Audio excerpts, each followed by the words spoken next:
Міне қараңыздар, президент мырза, үкімет басшысы көріңіздер міне. Жексенбі, сенбі күні 3-4 ақпан міне Талапкер ауылы, қаланың шетіндегі 5 километр жерде орналасқан Талапкер ауылы. Мына құрым машинаны көріңіздер міне.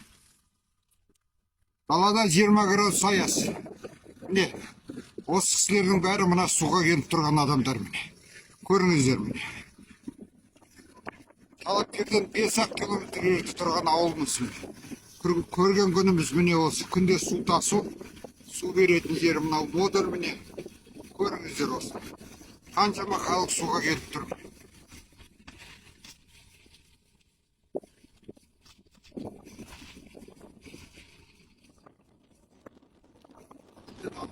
Астана. Үйлердің ар жағында Астана басады. Осы көрген күніміз міне.